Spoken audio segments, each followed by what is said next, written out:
Zayn Abedin, assalamu alaikum. Comment vas-tu? Alaykoum salam, Koumail. Ça va très bien et toi? Alhamdulillah, Zayn Abedin. Écoute, tout d'abord, je tiens à remercier toutes les personnes qui nous ont permis d'atteindre les 100 abonnés sur YouTube. Merci à vous. Je les remercie également vraiment beaucoup parce que ça prouve que voilà, ils nous soutiennent, qu'ils sont là pour nous. Donc c'est vraiment Exactement. Ouais. incroyable. Merci vraiment du fond du cœur pour ce que vous avez fait pour nous. Et alors, Zayn Abedin, je tiens quand même à te présenter mes excuses et par la même occasion pour te féliciter et te remercier du soutien que tu as eu à notre égard, à moi et Anas, quand on a enregistré l'épisode, en ayant omis de te prévenir qu'on allait l'enregistrer. Ben écoute, on en a déjà discuté. J'ai trouvé ça incroyable. L'épisode était une tuerie pour moi. Bah, C'était écoute, vraiment merci. une réussite. Et ça m'a vraiment fait plaisir que voilà, NS se prête au jeu et nous fait découvrir ce côté de sa vie en fait. Alors, je vous promets, hein, si vous voyez la tenue dans laquelle il est, Anas, vous serez mort de rire. Il est juste derrière la caméra. Anas, salut. Finalement, je pense que son prochain voyage, ça sera le pôle Nord. Je J'espère sais pas pour ce que lui. tu en penses. Alors, Zayn Abedin, bah, écoute, pour mettre directement les pieds dans le plat, comme on dit, l'épisode d'aujourd'hui, il est inspiré d'une citation de l'abbé Pierre que tu m'as partagée tout à l'heure. Tu peux y aller. Tout à fait. En fait, ce matin, je me suis réveillé de bon pied, comme on dit, Ouais. et je suis tombé sur une vidéo de l'abbé Pierre qui lors d'un discours, disait il n'y a pas de violence qu'avec des armes, il y a des situations de violence. Et moi, j'ai compris par là que donc il y a plusieurs formes de violence. On peut avoir affaire à une violence morale, à une violence physique, à une violence politique. Et quand je dis politique, c'est un échange violent. On parle Ouais. aussi souvent d'échanges violents à la télévision, par exemple, Ouais. lors de débats politiques ou lors d'émissions simples qui peuvent être violents entre animateurs, entre journalistes, etc. Ouais, effectivement, ouais. Je trouve que c'est assez intéressant ce que tu dis. Alors, la raison pour laquelle on parle de violence aussi, c'est pour plusieurs raisons, hein. La première, c'est que l'actualité regorge d'informations autour de la violence. L'assassinat d'une jeune fille, un père qui se venge du violeur présumé de sa fille, un policier qui est poignardé à Bruxelles. D'ailleurs, que ces personnes décédées reposent en paix et que leur famille ait tout notre soutien et toute notre affection pour l'épreuve par laquelle elles passent. Toutes nos On est condoléances, en tout de cas, tout pour cœur la avec famille. vous et toutes nos condoléances, exactement. Merci Zayn Abedin de rappeler ça. Et donc, à partir de ça, on s'est dit, pourquoi pas parler de violence? Alors, on avait essayé une formule différente, soyons honnêtes. On a essayé une formule de débat et on s'est rendu compte que c'était un peu trop compliqué de faire ça sous cette façon-là. Mais Zayn Abedin, parlons de la violence. Est-ce que la violence verbale fait des dégâts? Complètement, hein. Complètement. Elle fait des dégâts au niveau moral parce que ça reste en nous. On n'arrive pas à l'avaler. Si la personne dépasse certaines limites, on va vivre avec ces séquelles. Finalement, Bien sûr. ce ne sont pas des traces que l'on va voir sur ton corps, mais c'est des traces que tu vas ressentir jusqu'à la fin de tes jours si elles Ouais. ne se font pas soigner. Donc, Ouais, donc oui, on peut elles dire font que les des paroles dégâts. tuent. Tout à fait, tout à fait. Mhm. Et- Excuse-moi, tu voulais rajouter quelque chose? Non, vas-y. Moi, je voulais parler aussi dans cette violence verbale qui peut exister, que pour moi, les discours, alors les discours, il faut les décomposer en plusieurs parties. Prenons le plus simple. Les discours politiques, violents ou pas? Ben écoute, moi, pour être sincère, quand j'écoute des discours de Marine Le Pen, d'Éric Zemmour, ou ici en Belgique de Bart de Wever, Qui n'est pas le seul d'ailleurs, hein. qui n'est pas le seul, mais qui sont les plus connus dans la scène publique, eh bien oui, ils ont des discours qui peuvent paraître violents parce qu'ils prétendent avoir les solutions à une société meilleure. Quand ils disent que voilà, certains étrangers n'ont pas leur place en Belgique, c'est ce qu'ils croient. Et je pense ils ont le droit de le croire et donc d'être violents. Ouais. Mais le fait de tenir des propos, surtout pour moi, hein, ça me regarde moi, mais quand tu es responsable politique, pour moi, il y a deux choses.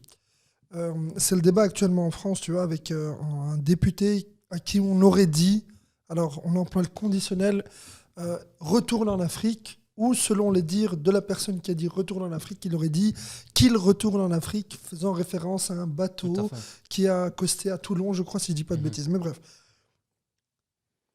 Je pense qu'on peut débattre d'idées sur la scène politique, dans une université, dans une école, entre amis, etc. Quand on débat d'idées, effectivement, au bout d'un moment, il y a un échange parce qu'on veut être persuasif. On veut persuader l'autre que ce qu'on dit est vrai. Cependant, tu ne peux pas le faire tout le temps, en tout temps et en tout lieu, et en dépassant certaines limites morales. Pour moi, la morale, elle doit régir les discours. Tu vois ? On parle de politique, mais moi, un endroit, par exemple, moi, il y a un type de discours que je trouve violent et avec lesquels je ne suis pas d'accord, alors on va m'allumer. Mais pour moi, il y a certains discours religieux qui, par moi, sont violents. À titre d'exemple. Aujourd'hui, j'ai envie de remettre en question l'autorité des religieux. J'ai envie de dire, voilà, vous qui montez sur le haut du mimbar, comme on dit en arabe, sur l'estrade, merci Zainabdine, vous tenez un discours parfois qui ne correspond pas à ma réalité. Cette réalité est loin de la mienne. Donc, par conséquent, j'estime que ce que vous dites en ce moment est violent pour moi. Cette violence, je n'en veux pas. Quand tu viens, par exemple, me dire, écoute, oui, en tant que musulman, tu dois défendre tes intérêts. En tant que musulman, tu dois montrer que tu joues un rôle important dans la société dans laquelle tu vis. Mais je m'excuse, Zain Abdine et moi sommes musulmans. Et en tant que musulmans, l'identité musulmane, elle est là en tout temps et en tout lieu. Partout où je serai, je resterai musulman. Cependant, quand je travaille, quand je me lève le matin, je suis un citoyen belge. Et pour moi, le fait de dire que je suis citoyen, ce mot est englobant. Il englobe également mon identité religieuse, mon appartenance culturelle, qui est un mix entre l'européenne et l'africaine. Et peut-être même que j'ai d'autres origines, tu vois. Si on s'en tient à ce que dirait Amin Malouf dans les identités meurtrières, j'ai une identité plurielle. Mais ce n'est pas grave. Ce discours religieux, tu le trouves, toi, violent ? Complètement. De temps en temps, on a affaire à des responsables religieux parce qu'ils sont responsables de ce qu'ils disent, de ce qu'ils font. Ouais. Donc, en nous partageant une vision erronée de l'islam. C'est-à-dire... Ouais, là, tu t'arrêtes à l'islam. Moi, je parlais de façon générale, tu vois. Quand je dis de l'islam, je parle de leur discours, en fait. Donc, de la manière... Mais c'est quoi concrètement que tu critiques quand tu dis... Je critique leur discours. Quand tu me parles de violence, est-ce qu'ils sont violents ? Oui. Est-ce qu'il faut qu'ils soient violents pour qu'on puisse les accepter ? Je pense pas. Ok, je vais être plus précis dans ma question pour que tu comprennes ce que je veux dire. Tu dis effectivement il y a un discours des religieux musulmans qui pose problème et qui est parfois violent. Ce discours qui est parfois violent, c'est parce qu'il concerne notre personne avec notre contexte sociopolitique ou parce qu'il concerne d'autres personnes qui ne sont pas nous. Est-ce que c'est pas ça la violence dont tu parles ? Je vais te donner un exemple. Moi, quand je vais dans certains lieux de culte, les religieux, quand ils parlent, ils ne s'adressent pas à moi.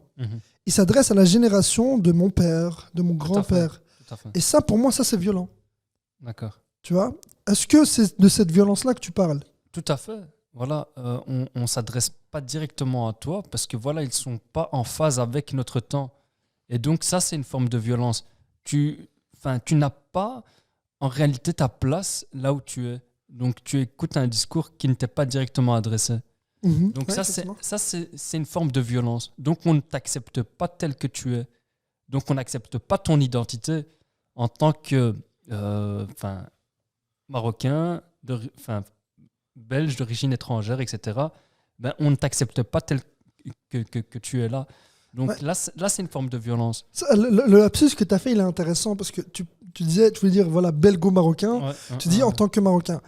Le nombre de fois où j'ai assisté à des discours, où j'ai été dans des lieux de culte, quelle que soit la religion, musulmane, chrétienne, juive, etc., on te renvoie souvent ou quasi tout le temps à ton origine.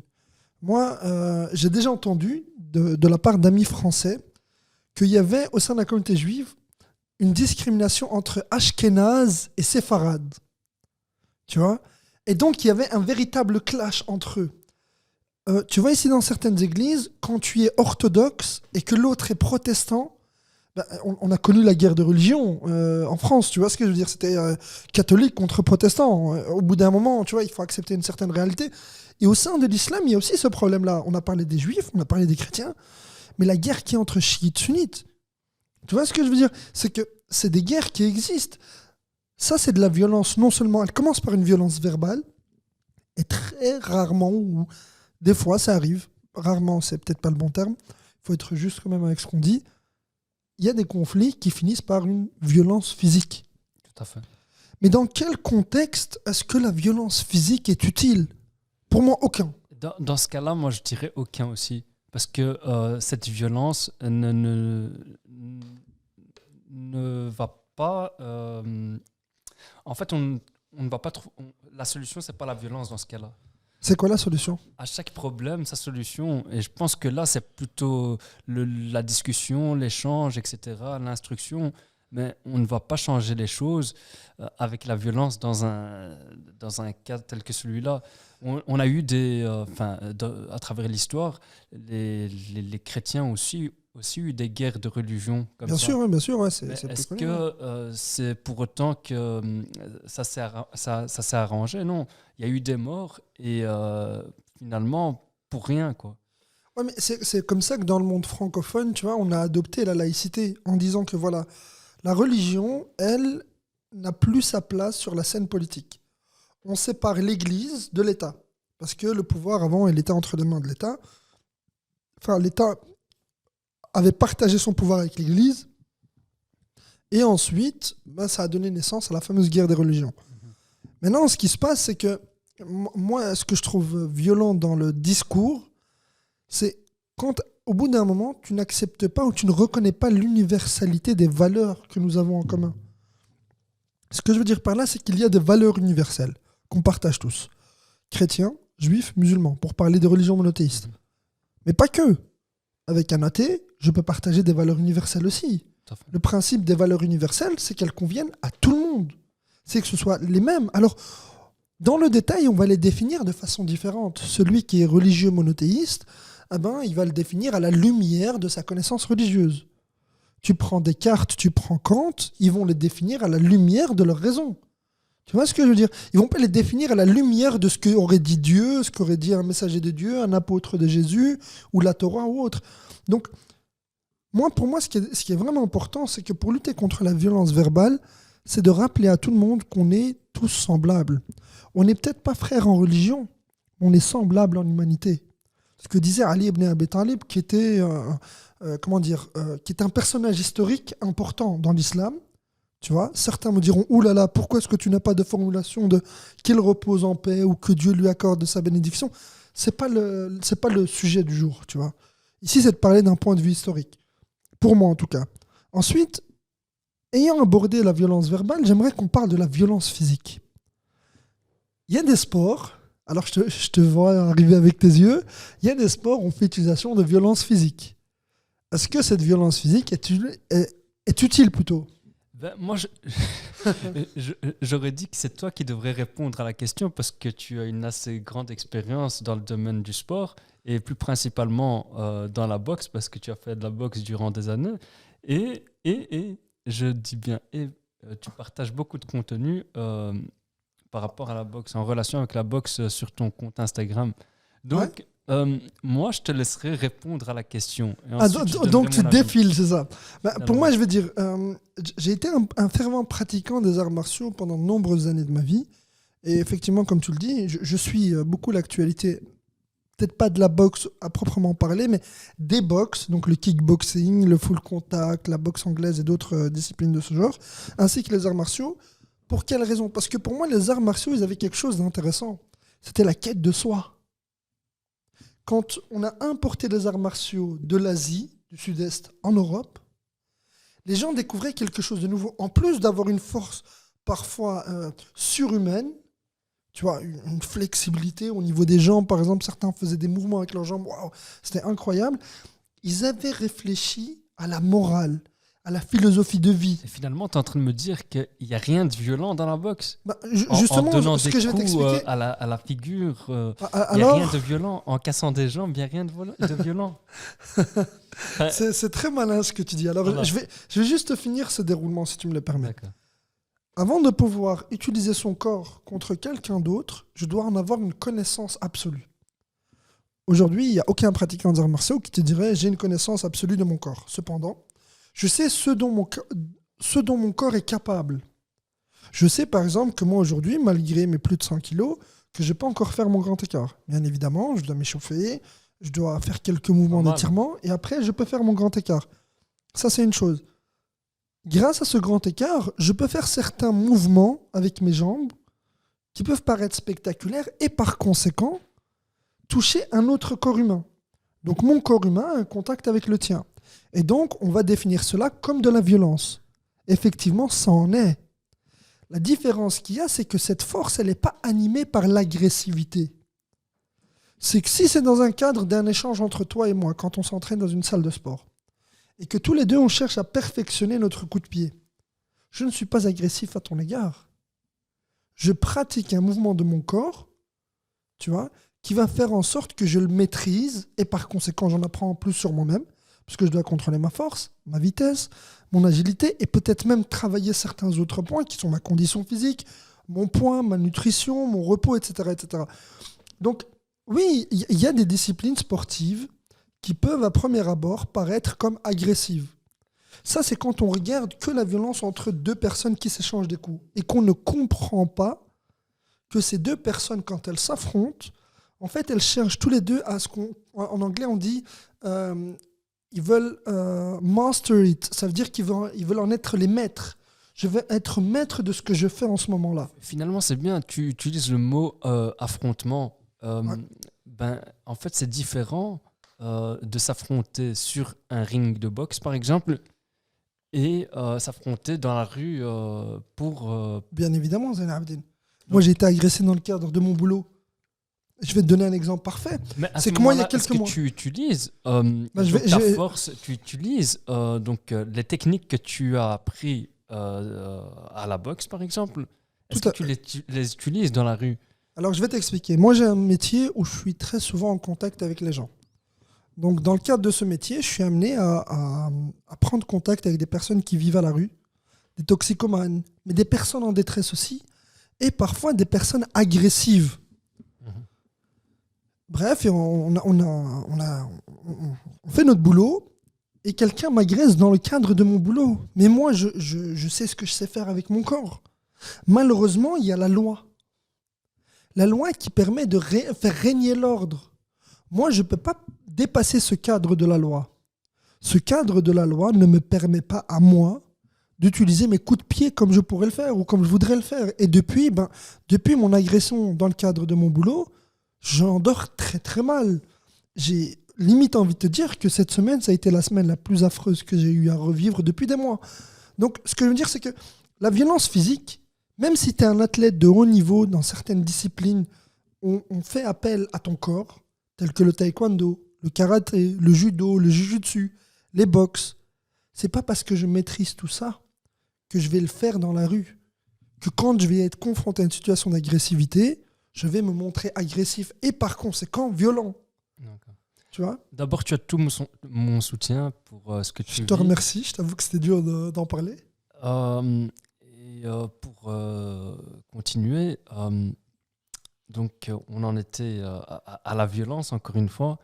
Mais maintenant, en ce qui concerne, par exemple, les forces de l'ordre, est-ce qu'elles doivent faire preuve de violence pour garder une certaine stabilité, pour garder le calme? Lors de manifestations, par exemple, est-ce que la police ne doit pas faire preuve de violence pour faire régner l'ordre? Est-ce que la sécurité, dans le cadre de ton métier, ne doit pas faire preuve de violence pour que finalement les citoyens respectent les règles? Regarde, Zenardine, moi je vais répondre à ta question de façon simple. Pour me contredire, oui. Pour être en cohérence avec moi-même, non. Il faut d'autres moyens. Il faut qu'on réfléchisse à autre chose. Je vais te donner un exemple. Au Royaume-Uni, la police, tu les verras jamais armés. Tu ne verras pas. Tu prends un autre exemple.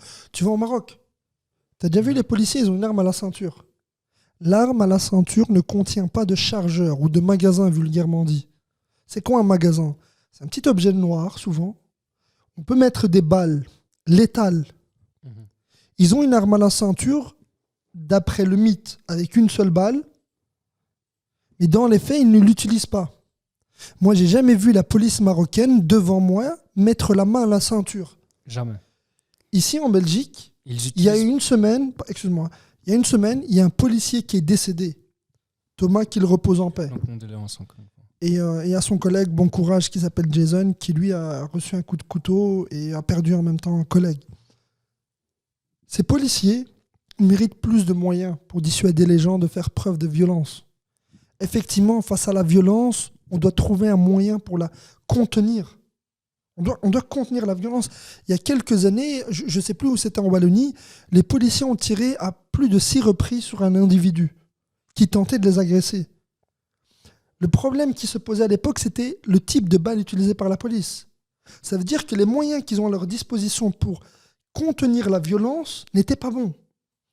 Aujourd'hui, il y a des études qui prouvent que la police, avec seulement le bodycam, tu vois, la caméra qu'ils ont sur eux-mêmes, à partir du moment où ils l'activent, ça permet de dissuader. Il y a 60% de violence en moins. Peut-être que je me trompe au niveau du chiffre, hein, mais je crois qu'il y a 60% de violence en moins. Cette caméra seulement, qui n'est ni létale ni violente, permet d'atténuer un conflit sur 2, ou même un peu plus d'un conflit sur 2. Donc finalement, désarmer les policiers, les agents de l'ordre, permettrait de diminuer... Peut-être une solution. Ce n'est pas la solution. Attention, je nuance bien mon propos. Et finalement, est-ce qu'on ne devrait pas faire disparaître toutes ces armes de la circulation pour éviter toute forme de violence qui soit à l'extrême? Ouais, regarde, Zinardine, je vais te dire quelque chose. Dans le milieu de l'airsoft et du tir, on dit qu'une arme à elle seule ne tue personne. Que c'est la manipulation humaine philosophique, fait que quelqu'un en meurt. Une arme ne tue pas. C'est l'homme qui tue. L'homme qui tue, il a fait preuve d'agressivité à un moment donné. Et donc, cette agressivité-là, c'est de la violence. Pour moi, je vais te dire, la police, elle a besoin de moyens. Elle a besoin de plus de reconnaissance. Je connais un petit peu le milieu de la police parce que, voilà, pour plein de raisons. Je pense qu'aujourd'hui, on a un problème qui est beaucoup plus important, c'est que quand on parlait de violence verbale, aujourd'hui, quand je vois certaines personnes s'adresser à la police ou à certains représentants des métiers de la sécurité, j'ai limite envie de gerber tellement les gens sont devenus impolis. Ce n'est pas parce qu'aujourd'hui on connaît nos droits, ce qu'on ne connaissait pas avant, qu'on a le droit d'outrager n'importe quel représentant de l'autorité publique. Qu'il soit policier, gardien de la paix, agent de sécurité, agent de gardiennage, militaire, ou même des médecins parfois qui sont victimes d'agressions verbales. Tu sais, tu parles de tous ces corps de métier, mais on oublie les enseignants dans cette histoire. Bien évidemment, les premières victimes. Qui se font agresser presque tous les jours. On entend des enseignants qui se font agresser à l'école par leurs élèves, par leurs étudiants, pour plusieurs raisons. Et donc... ils se font pas agresser, enfin heureusement, ils se font pas toujours agresser par des moyens, donc des armes, mais finalement juste la manière, juste le fait qu'ils se fassent insulter, c'est une forme de violence. Mais on disait tout à l'heure, il y avait la violence morale, verbale et physique. Mais pour citer ton exemple là, j'avais une prof, elle s'appelait Madame Bogart quand je faisais mes études de prof. Elle était prof de français. Elle racontait une scène. Tu avais déjà cité une autre prof. Ah, non, c'est une autre. Une autre prof. Cette Madame Bogart, elle était géniale comme prof de français. Très dure, mais très correcte. Elle racontait sa première expérience en tant que jeune prof. Elle était diplômée, elle avait un master en langue romane. Elle dit, voilà, je suis jeune étudiant, enfin jeune diplômé.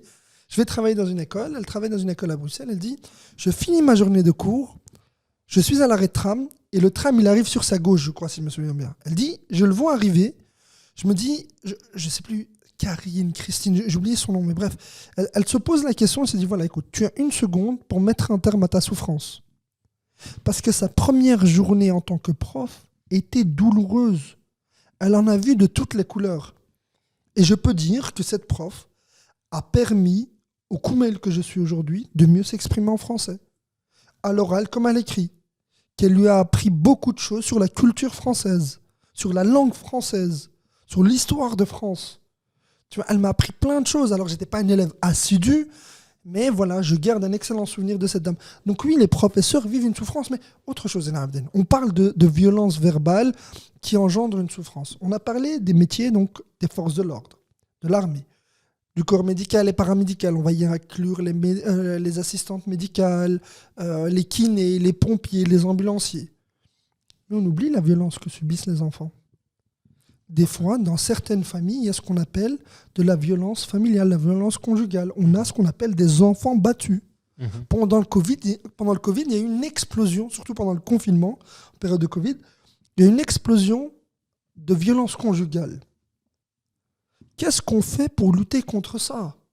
C'est un exemple. Un deuxième, le harcèlement scolaire. Aucun pays dans le monde n'est arrivé à lutter contre le harcèlement scolaire. Je vais encore faire ma victime, c'est pas grave, vous avez le droit d'en rire. J'ai été victime d'harcèlement scolaire à l'école quand j'étais en secondaire et en primaire. Ça a été violent.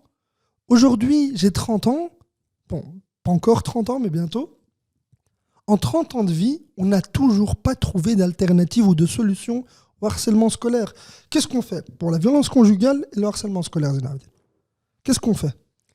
Bah écoute, c'est une très bonne question. Qu'est-ce qu'on fait à la violence conjugale, par exemple à part s'exprimer, laisser les gens, les enfants s'exprimer sur ce qui se passe à la maison, qu'ils aient un soutien, parce que c'est pas facile pour eux. Mais moi, à mon échelle, je pourrais pas vraiment ramener de réponse. Mais est-ce que c'est pas plutôt ça dont on devrait parler ? C'est que je le vois en France, sur les plateaux TV, on parle de la violence actuellement en France. On dit que la société est devenue plus violente, plus agressive. Les actes de violence ne cessent d'augmenter. S'il vous plaît, trouvons une solution ensemble à la violence. J'invite les gens qui nous regardent à ramener des réponses à nos interrogations. Ou des anecdotes, parce que aussi, ça peut être intéressant aussi. Pour qu'il y ait un certain retour et qu'on puisse échanger avec eux ce qu'on pense de tout ça. Moi, je pense autre chose par rapport à la violence dont on parle. C'est que là, on parle des abus liés à la famille, principalement. Mais à l'école, on a parlé des professeurs. J'ai pris la défense des professeurs. Mais moi, je me souviens d'une prof que j'ai eue.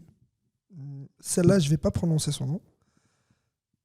Chers élèves, on va se rassembler en cercle et on va mettre Koumail au milieu. Ok. Alors, il se trouve qu'on a ici l'élève le plus intelligent de l'école. Super. J'étais devenu l'animal du zoo. J'étais devenu le lion qu'on observe à distance. Ah oui. Pour moi, ça a été une humiliation, c'était violent. Alors tu peux le considérer comme tu veux. Mais quel intérêt de faire ça ? Autre scène que j'ai vue. Des policiers passent en voiture dans une cité sur Molenbeek, pour ceux qui connaissent Molenbeek, à proximité de Bécante. Ils viennent en voiture, il y a un caméraman derrière d'enquête, émission belge. Ils descendent, le commissaire qui conduisait le véhicule dit au caméraman « Tu filmes par là et nous on va passer de l'autre côté ». Il dit « Attends mon départ ». Je suis avec des collègues à moi et on observe la scène. Il fait 3, 2, 1, il commence à courir. Le caméraman les suit et les jeunes qui sont là dans la cité en train de jouer au football commencent à courir de partout. Donc ils n'ont rien compris à ce qui se passe et donc ils courent après les policiers. Non, c'est les policiers qui leur courent après. Ouais. Et donc la scène va tellement loin que ces jeunes reviennent vers nous et ils rentrent dans une station de métro.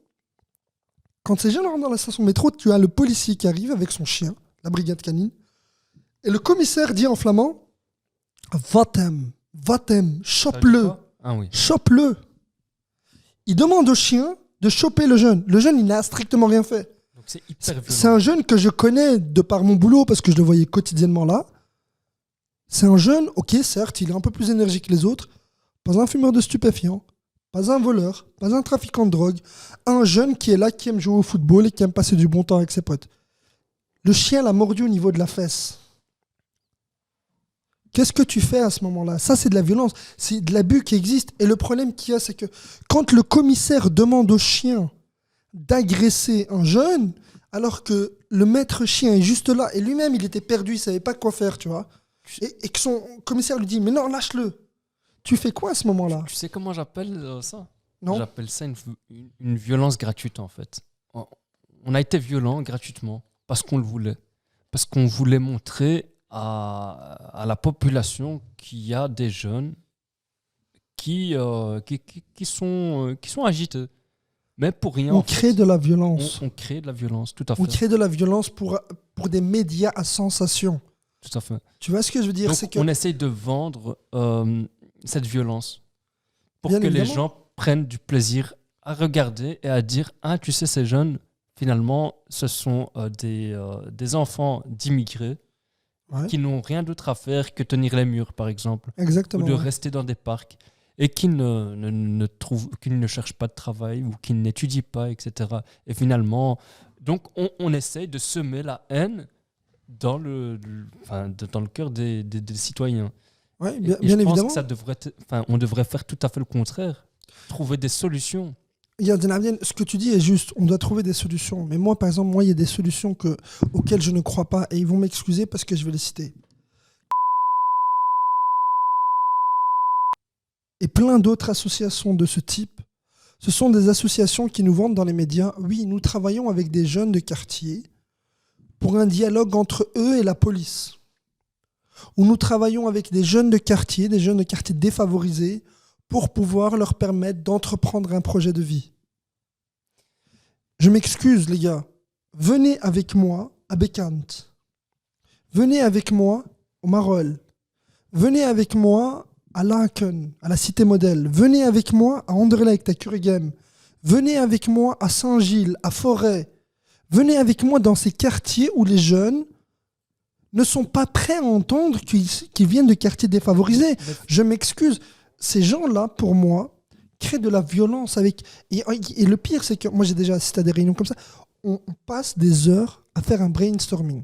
Comment va-t-on appeler les jeunes entre 16 et 30 ans qui ne sont pas scolarisés, qui ne font pas de formation professionnelle et qui n'ont pas de boulot et n'ont pas de diplôme? Allez, comment on fait? On va les appeler... Tu sais quoi? NEET. Ouais, NEET, c'est intéressant. N-E-E-T, comme en anglais. Not in education, employment or trading. Tu vois?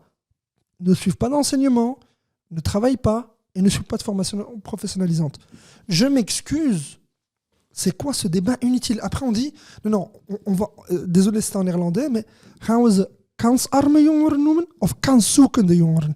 Va-t-on les appeler des jeunes, pour pas être trop littéraire, mais des jeunes défavorisés ou des jeunes qui ont moins de chances que les autres? Mais finalement, je voudrais pas être l'avocat de ces associations. Ouais. Mais est-ce que ce n'est pas à ces jeunes de prendre leur avenir en main et Bien évidemment. de chercher des solutions à Évidemment. leurs problèmes? Donc, Bien s'ils évidemment. ils Mais ne vivent- vend pas un discours qui est contraire à leur réalité. Ne fais pas croire... Moi, je connais ces associations. Mhm. Les deux, je les connais pas en étant en l'intérieur, D'accord. mais en ayant des personnes qui dirigent ces associations dans mon entourage amical. Mais je m'excuse, quand tu prends des jeunes qui sont avec toi, qui ont tous minimum un bachelier ou un master, ou que tu as des jeunes qui sont tous suivis par leurs parents, qui ne viennent même pas de ces quartiers dont tu parles, ou s'ils viennent de ces quartiers, ils sont favorisés par rapport aux jeunes qui y vivent. Pourquoi? Parce qu'ils ont tous les moyens qu'il leur faut pour étudier, leurs parents les soutiennent dans leur démarche, intellectuelle, sportive, culturelle et autres. Ils ont des personnes sur lesquelles ils peuvent s'appuyer. Alors que ces jeunes qui ont des vrais problèmes, eux n'ont rien de tout ça. Mais vraiment, vraiment rien. Qu'est-ce que tu fais avec ces jeunes-là? Moi, j'ai besoin, au bout d'un moment, d'une certaine cohérence avec le propos. C'est que si tu t'occupes des jeunes de quartier, assume le travail. Il y a des associations qui le font. Tu as Débrouille, par exemple, qui est une fusion ASBL, qui détient plusieurs ASBL, qui fait un très très bon travail avec eux. Tu as d'autres associations aussi sur Curiem qui font du très très bon travail. Tu as des associations sur Molenbeek qui appartiennent aussi à des brouilles. Tu as la JM par exemple, Centrum Ouest et d'autres qui font du très bon travail. Tu as Foyer qui est à Molenbeek qui fait aussi du bon travail avec les jeunes. Tu vois, donc tu as des vraies associations qui sont sur le terrain, mais qui ne te vendent pas ce discours-là que te vend ou d'autres. Tu comprends? C'est que ce que moi j'ai besoin, c'est qu'on comprenne qu'au bout d'un moment, l'abus, il n'est pas seulement dans l'abus de force de la police, ou quand un professeur abuse de son autorité avec un élève, en humiliant un élève à son tour, parce que l'élève ne l'écoute pas, tu vois. L'abus, il est aussi dans ces acteurs qui prétendent être des super-héros et qui, dans les faits, n'aident qu'une poignée de personnes choisies sur le tas et qui sont des personnes qui sont très faciles à accompagner. Limite, ces jeunes n'ont même pas besoin d'eux pour exister. Franchement, je connais des jeunes qui vont chez par exemple, ils n'ont même pas besoin de... J'ai même envie de leur poser une question. Les gars, est-ce que vous avez vu une chose qui est très importante?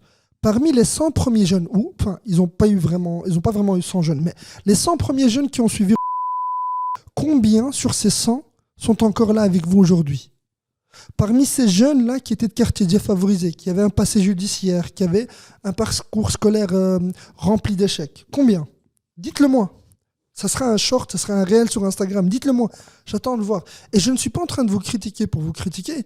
C'est parce que j'ai besoin de comprendre la cohérence de votre discours avec la réalité de votre travail. C'est ça qui m'intéresse. Tu vois? Et si on veut parler de solutions, pour moi, pour lutter contre la violence, on l'a dit, je pense, dans un épisode test qu'on a fait, c'est l'éducation. Toi, tu penses que c'est quoi la solution à la violence? Déjà, tu as déjà donné un bon élément de réponse, l'éducation et l'instruction.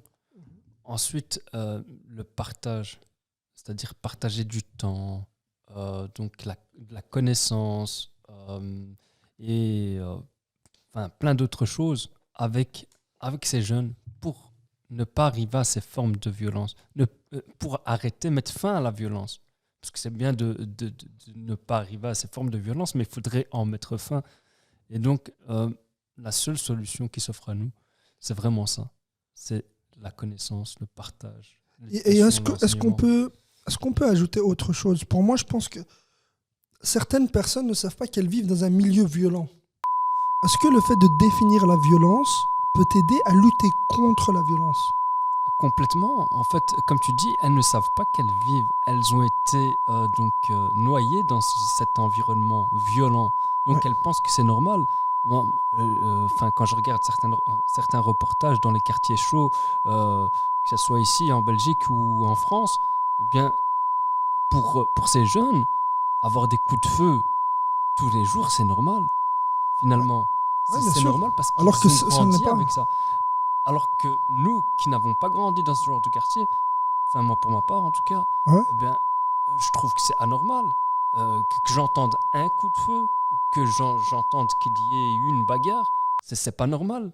Bien évidemment, ouais, je suis d'accord avec toi. Ouais, Donc, ouais je pense que pour moi, en rejoignant ce que tu dis, lutter contre la violence à travers l'éducation. 2, le partage d'expériences de vie pour lutter contre l'ignorance. Enfin, la violence, pardon. Et 3, ce qui est pour moi important, c'est de définir la violence avant de pouvoir la traiter. après, on ne va pas nier le fait qu'il y a des jeunes parmi ces jeunes-là qui réussissent et qui qui deviennent des gens très importants dans la société. Et Donc, franchement, c'est tout à leur honneur. Ça reste des exceptions. C'est ce qu'on essaie d'expliquer. Moi, je pense qu'il y a une chose qui est importante, c'est qu'il faut accepter aussi une chose. On a notre responsabilité dans notre réussite ou dans notre échec. Mais d'un point de vue sociologique et même psychologique, notre environnement influe sur la réussite ou l'échec de notre vie. Ça a une influence. Si moi, je grandis avec des parents doctorants, tu vois, qui sont des chercheurs, tu auras de grandes chances. Et qui me donnent du temps à la maison, parce que c'est important, c'est que s'ils sont docteurs et qui ne me donnent pas de temps, ça ne servira à rien. Des parents qui sont chercheurs, donc qui sont des doctorants, et qui me donnent du temps, et qui m'aident à m'épanouir, à développer des compétences qu'eux ont repérées chez moi. Bien évidemment que je vais être un enfant à succès. Si moi, mes parents n'ont pas fait d'études, mais qui me donnent du temps, qui font en sorte que j'ai des personnes dans mon entourage qui vont m'aider à comprendre les mathématiques, qui vont payer pour moi des visites dans des musées, qui vont ouvrir mon esprit à la différence culturelle, à la différence linguistique, etc. Bah, bien évidemment que je vais être meilleur que celui dont les parents sont des docteurs, mais qui ne s'occupe pas de lui. C'est logique, tu vois. La seule différence qu'il y a, c'est qu'on sera de deux classes économiques différentes. Mais intellectuellement et socialement, tu vois, moi, les connaissances que j'aurai acquises grâce à mes parents qui n'auront rien seront supérieures à celui dont les parents sont tout, mais ne lui ont rien enseigné. Tu vois ce que je veux dire? Donc, je pense qu'il faut bien comprendre une chose, c'est que la réalité dans les quartiers, elle est la même que partout. Elle est la même que partout. La société est présente dans les quartiers comme ailleurs. Le quartier, c'est la micro-société. Je dis le quartier parce que c'est comme ça qu'on appelle ça ici. En France, on dira la banlieue, la cité. Mais peu importe, tu l'appelles comme tu veux. Pour moi, ce qui est vraiment, et j'insiste là-dessus, ce qui est vraiment important, c'est qu'il y ait de la cohérence. Et cette cohérence, elle commence par définir qui nous sommes, définir le travail qu'on fait et voir si les deux s'alignent. Si ce que je suis est différent de ce que je fais, alors je ne peux pas prétendre être celui que je suis tout en faisant quelque chose de contraire à ce que je suis. Donc, j'ai fait mon philosophe, mais n'hésitez pas à liker. C'est très très très beau ce que tu venais de dire. Mais là maintenant, tu as mis en avant tous les arguments qui vont contre la violence. Bien évidemment. D'accord? Mais il y a de temps en temps, je pense que la violence, elle est utile. Elle est utile. Il y a des exemples que je peux te citer où la violence, elle a été utile.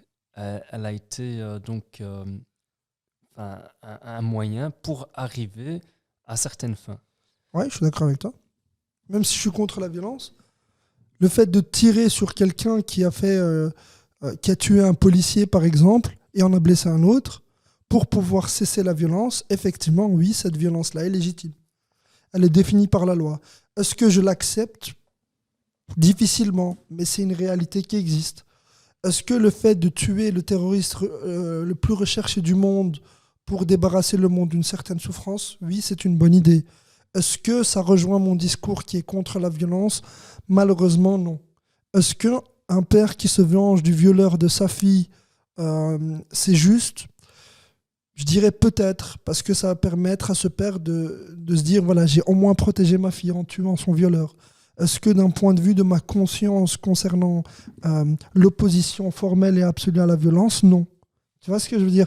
C'est qu'ici, je peux avoir un non absolu à la violence et dire que je ne veux la violence sous aucune de ses formes. Mais ici, quand je parlais depuis tout à l'heure, j'exprime une forme de violence, une forme d'agressivité à l'égard de certaines choses que je ne comprends pas. Je ne vais pas être hypocrite. Oui, il y a une forme de violence. Il y a une forme d'incompréhension. Tu vois, j'ai envie d'utiliser tous les moyens que j'ai à ma disposition, mais comme j'en ai pas, je n'ai que ma voix. Je n'ai que mes mots.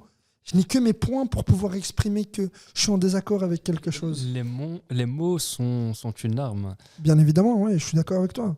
Donc, ils peuvent être violents de temps en temps. On peut les considérer comme violents. Bien sûr, et je suis d'accord avec ça aussi. Même si j'espère qu'un jour, on vivra dans un monde où on pourra débattre paisiblement comme on le fait, avec bienveillance. Alors, qu'Éric Zemmour tienne des propos qui sont les siens, très souvent, il a été condamné par la loi.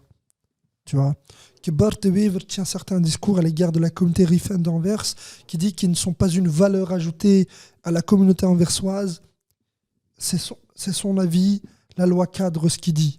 S'il a dépassé les limites, il sera condamné contre ça. Si Philippe de Winter tient des propos qui sont déplacés ou que sa fille fait une photo blasphématoire à l'égard de l'islam, très bien, la loi est là pour définir tout ça. Tu vois ce que je veux dire? Si Louis Boucher tient un certain discours à l'égard de l'islam ou des musulmans, très bien, il sera condamné pour cela. Si le PS a un certain comportement contradictoire ou qui manque de cohérence avec les personnes qui votent pour eux, très bien, ils seront condamnés pour ça. Rappelons-nous du scandale du SAMU social. C'est une forme de violence dont on ne parle pas, c'est une violence morale. C'est que tu utilises l'argent et tu fais de la fraude, tu fais de la corruption. La corruption, la fraude, on n'en a pas parlé, mais c'est également de la violence. À partir du moment où moi, je ne paye pas mes impôts, et que je ne peux pas aider la société à vivre mieux, bah effectivement, c'est une violence à l'égard des personnes qui vivent à la rue. Tu vois ce que je veux dire? Donc, oui, effectivement, il y a, de façon très large, tu vois, il faut accepter que la loi, pour moi, définit le cadre de la violence. dans le droit sur la fonction de police, ce que m'avait appris un commissaire de police un jour, c'est qu'il y a deux types de violences à laquelle peut faire appel un policier. Tu as la violence légitime, qui sera définie par l'utilisation de la matraque, du pepper spray ou du gaz lacrymogène, de l'utilisation des menottes, au pire, son arme à feu. Il y a aussi ce qu'on appelle la violence illégitime, qui sort légèrement du cadre pour pouvoir faire régner l'ordre d'une certaine façon. Elle peut être verbale parfois, parce qu'elle sort du cadre de la loi, mais permet à ce que la loi soit respectée. Donc, je pense que la loi permet l'utilisation utile de la violence. Ça, c'est ma conclusion à moi. Donc, la loi permet l'utilisation utile de la violence. Et c'est quand qu'elle ne le permet pas alors? Quand elle est considérée par la loi comme étant illégale. D'accord, je veux bien. Mais il y a des moments où donc la société, elle met en pratique, la société, le corps policier, les policiers ou l'armée, etc., font preuve de violence. Oui, bien sûr, on en a déjà parlé. On a dit que il y a des abus. Je veux parler de ces abus, en fait, finalement. Ces abus, ils existent. Est-ce que finalement, ils ne doivent pas être... ces gens ne doivent pas être jugés. Bien évidemment, bien évidemment qu'un policier qui abuse de son pouvoir, qui ne respecte pas la loi, doit être condamné. C'est pour ça qu'ils ont le comité TPE pour ça aujourd'hui en Belgique. C'est pour ça que les policiers aujourd'hui disent qu'eux-mêmes sont à leur tour fliqués. Moi, je me souviens une fois en formation, ce même commissaire, il disait bon les gars, bienvenue dans le corps, je vais utiliser un autre mot, mais des gens emmerdés. Il dit parce que la police emmerde les autres, mais quand tu n'es pas en uniforme, tu es à ton tour emmerdé par tes collègues en uniforme. Donc ce que je veux dire, c'est qu'effectivement, il y a cette crainte de la loi par tous. Et au bout d'un moment, quand il y a des abus, aujourd'hui on a de la chance, c'est que tout est amplifié grâce aux réseaux sociaux. On enregistre ce podcast avec un smartphone. Tu vois ? Ce smartphone, aujourd'hui, il peut me servir à la fois pour enregistrer ce podcast, mais il peut également me permettre de partager une information, un abus, de dénoncer certains actes, peu importe leur type, tu vois, ou leur forme. Donc oui, un policier qui abuse de son pouvoir doit être condamné. Et dans certains cas, c'est compliqué à les faire condamner, je te l'accorde. Tu vois, je te l'accorde, oui, effectivement. Mais ce qui est encore plus important, c'est de rappeler aux jeunes qui vivent, aux jeunes et aux moins jeunes, quand tu vis un abus de pouvoir, quel qu'il soit, policier, représentant des forces de l'ordre, représentant de l'autorité publique, peu importe, tu as des outils à ta disposition. Moi, je vais te donner un exemple. J'étais au Lidl, pour citer le magasin. J'arrive à la caisse et une dame me demande d'ouvrir mon sac. Légalement, en Belgique, elle ne peut pas me demander d'ouvrir mon sac. Et qui peut le faire alors ? Il n'y a qu'un agent de gardiennage qui correspond à un certain type qui peut me demander de voir dans mon sac. Très bien. J'ouvre mon sac, je montre. Elle me dit non, je ne veux pas voir votre sac. Je veux fouiller dedans. Ah ouais. Je dis mais madame, vous n'êtes ni officier de police judiciaire, ni agent de sécurité, et vous n'êtes même pas de la police tout simplement. Vous ne pouvez pas faire ce que vous êtes en train de faire là. Je dis mais pour éviter un scandale, je vais vous laisser faire. Cependant, je veux votre nom et prénom et celui de votre chef au magasin, et je vais déposer plainte contre vous. Ou tu peux déposer plainte au comité P, parce que tu ne peux pas laisser quelqu'un qui travaille dans un magasin fouiller dans ton sac.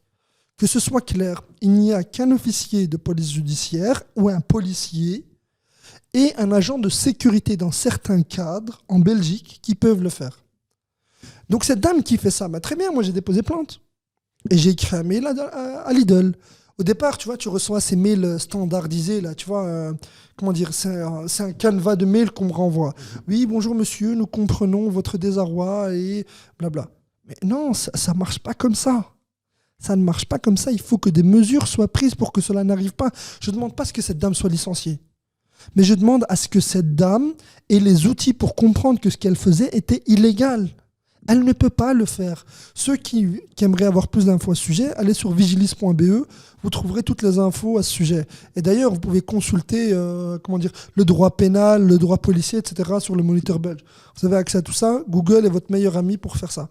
Mais Zine Abdine, à partir du moment où tu vis ce genre de choses, c'est un abus. L'abus doit être dénoncé. C'est pour ça que je te dis que la loi définit l'utilisation utile de la violence. Et donc oui, s'il y a des abus avec la police, comme ITP, vous connaissez, il doit vous montrer, voilà, s'il est en civil, il doit avoir son brassard de police. Vous pouvez exiger à ce qu'il vous montre son badge, donc sa carte d'identification de policier. Vous avez son nom, prénom, et voilà. Et sur leur uniforme, ils ont, au niveau de la poitrine, ils ont donc des couronnes qui définissent leur grade, ils ont leur nom et prénom qui sont affichés, et vous pouvez même demander à ce que vous ayez leur carte. Et alors pour les agents de gardiennage et de sécurité, ils ont une carte d'identification, ce qu'on appelle une carte ministérielle, que vous pouvez aussi voir. Donc voilà, et là vous avez leur nom, prénom, et vous pouvez déposer plainte contre eux au comité P. Mais n'allons pas non plus dans l'abus dans l'autre sens, tu vois ce que je veux dire? Que dès qu'on estime qu'un policier a eu un comportement trop strict, qu'on s'en éloigne, tu vois. Donc oui, pour moi, la solution à tout ça, c'est respectons la loi, gérons la violence selon ce que la loi en dit, laissons les personnes compétentes et à qui la loi a donné la responsabilité de la gérer, ayons un débat sain et paisible, et vivons heureux. Donc finalement, la violence n'a pas de place dans notre société pour toi. C'est comme ça que tu conclus. Idéalement, oui. Idéalement, elle n'a pas sa place. D'accord. Moi, j'aurais dit que la violence, les êtres humains sont violents par nature, en fait. Finalement. Je ne sais pas si c'est par nature ou si c'est parce que tu as vécu des choses violentes. Non, moi, je dirais qu'on a tous un côté en nous très violent qu'on doit pouvoir gérer ou... gérer, voilà. Donc, alors, va te faire ausculter par un psychologue, parle-en, pratique une discipline qui va te permettre de canaliser cette agressivité et de contenir cette violence. Parce que je ne pense pas qu'on soit tous violents. On connaît tous quelqu'un qui n'a jamais fait preuve de violence, ni verbale, ni physique, dans notre entourage, tu vois. Ces gens-là, tu vas me dire quoi? Ils ne sont pas humains, ils sont inhumains? Non, ils sont humains. C'est juste qu'ils ont appris à un moment donné à contrôler leurs émotions, à laisser... Je pense qu'il faut laisser place à tout. C'est ce que je voulais t'expliquer, qu'en fait, finalement, ces gens-là ont pu gérer leurs émotions comme il faut. Donc, c'est ce qui fait qu'ils sont des êtres calmes, etc. Et qui puissent se comporter de manière la plus convenable possible dans la société. Exactement. Zena Abden, je t'avoue que c'était un épisode très très long aujourd'hui. Très long. J'ai vraiment apprécié cette discussion. Pour une fois, tu as fait le rôle d'un intervieweur. Je dois quand même le signaler. C'est vrai, j'avoue que je ne m'y attendais pas, mais j'ai trouvé que c'était indispensable aujourd'hui. Tu as pu t'exprimer comme il fallait et partager tout ce qu'il y avait à partager, c'est extraordinaire. Écoute, Zena Abden, je te remercie. On vous remercie d'avoir vu l'épisode jusqu'ici. Alors, n'oubliez pas une chose, de bien regarder l'épisode avec Anas, parce que c'est un épisode assez intéressant. Comme la période de vacances scolaires est juste derrière nous, pour le moment, ça fait une semaine. Sachez que chaque épisode qu'on enregistre a toujours un lien avec la scolarité. Donc, on commence notre saison en début d'année et on la finit en fin d'année. Et la liberté.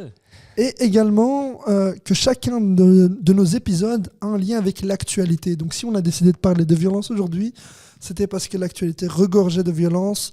Que Thomas repose en paix, que Lola et toutes les personnes qui sont mortes entre les mains de la violence et des personnes violentes dans le monde reposent en paix. Beaucoup de courage à toutes les familles des victimes. Et Zena Abden, merci, au plaisir de te revoir. Merci à toi, à la prochaine. À la prochaine, salut à tous.